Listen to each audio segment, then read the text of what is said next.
Zee 24 तास, एक पाऊल पुढे. ते सगळ्या बातम्या शिवाजीराजांना आधी पोचवायचे. ते बातम्या पोचवत होते आणि महाराजांना त्या बातम्या इतक्या बरोबर पोचायच्या की त्यात सामान्यतः चुकायचे. पण जर चूक झाली तर महाराज किती कडक वागायचे हे पण लक्षात. कौतुक करायचे, भरघोस कौतुक. बर्सिलोरच्या स्वारीच्या बसलोर त्या स्वारीच्या वेळेला एका हेरानं चुकीच्या बातम्या पाठवल्या. महाराजांचे 3 हेर गेलेले होते.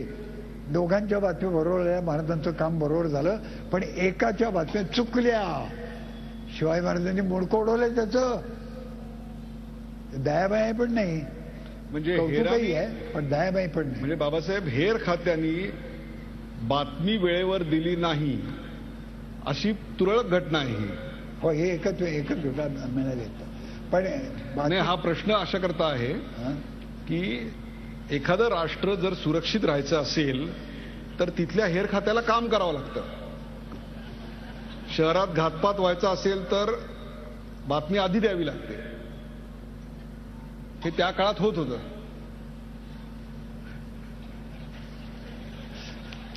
बरोबर आहे. काय करणार होतं, रडण्याशिवाय दुसरं काही मार्ग नाही. अफजल खान प्रकरणाच्या बाबतीत इंग्रज, पोर्तुगीज आणि सिद्धी ह्या लोकांची काय भूमिका होती? इथं मात्र मला असं वाटतं आपण अफजल खान प्रकरण काढून अभ्यास करावाचा. आपल्याला असं दिसेल की अफजल खानच्या मोहिमेच्या वेळेला अफजल खानला मदत करा म्हणून जंजिरेच्या सिद्धीला विजापूरच्या बादशाहांनी आवाहन केलेलं होतं की तू मदतीला ये. इतकंच नाही, औरंगजेबाने पत्र पाठवलंय की आम्ही शिवाजीच्या विरुद्ध मोहीम काढतो.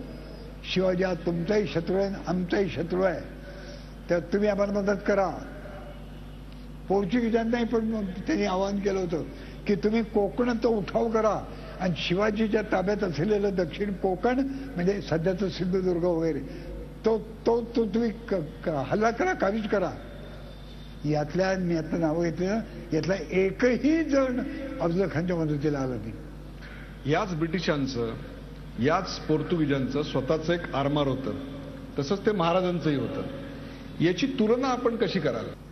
यात महाराजांचं आरमार नवं आहे, म्हणजे नवीन जन्माला आलेला असं ते आरमार आहे. अर्थात पोर्तुगीजांचं आरमार आणि इंग्रजांचं आरमार हे सोपे अति चांगले वरच्या दर्जाचे. पण महाराजांचं लक्ष तिकडे आहे की आपली गलबतं ही या युरोपियन लोकांच्या गलबतांच्या पेक्षा म्हणजे युद्ध गलबतं ही चांगली असली पाहिजेत. ते बळकट असली पाहिजेत, लढाऊ असली पाहिजेत आणि जास्त ताकदीची असली पाहिजेत. म्हणजे जास्तीत जास्त सैन्य किंवा तोफा नेणारी असली पाहिजे. आणि त्याप्रमाणे त्यांनी प्रयत्नही केला आणि त्या प्रयत्नामध्ये त्यांना यशही आलं. इंग्रजांचा पराभव त्यावेळेला भारतामध्ये फक्त शिवाजी महाराजांनी केलेला आहे. खानदेरीला इंग्रजांचा पूर्ण पराभव केला. आणि त्याच्यामध्ये त्यांचं जे गलबत होतं त्याचं नाव होतं डो म्हणजे कबूतर नाही का, इंग्लिशमध्ये डो म्हणजे कबूतर. त्या गलबताचं नाव होतं डो. तर 12 सप्टेंबर 1679 या दिवशी जी खांदेरीची लढाई झाली, त्या खांदेरीच्या लढाईमध्ये हे डो नावाचं गलबत मिन्किन आणि हेनरी वेल्स, हेनरी केगविन, ब्रॅडबरी हे 3 इंग्रज अधिकारी आणि मिन्किन चौथा ही गलबते घेऊन आलेले होते. त्या डो नावाचं गलबत होतं, एक रिव्हेंज या नावाचं गलबत होतं आणि एक व्हिक्टरी या नावाचं गलबत होतं.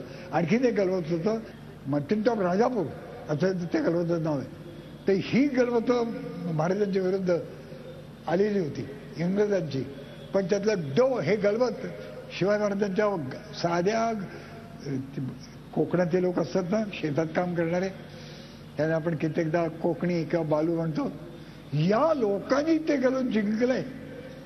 इंग्रजांचा एवढा जबरदस्त पराभव हा यापूर्वी कोणीच करत. ते नेहमी अभिवादन सांगत असत, Britain rules the waves, Britain never will slave.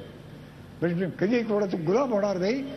या लाटेवरती राज्य करण्याचा हक्क फक्त आमचा आहे, ब्रिटिशांचा आहे. पण आमच्याकडे त्याचा 2 माणसं अशी भेटली या इंग्रजांना, तशीच जर बाकीची मिळाली असती तर फार बरं झालं असतं. तर पहिला माणूस म्हणजे शिवाजी महाराज आणि दुसरे म्हणजे कान्होजी आंग्रे. झी 24 तास एक पाऊल पुढे.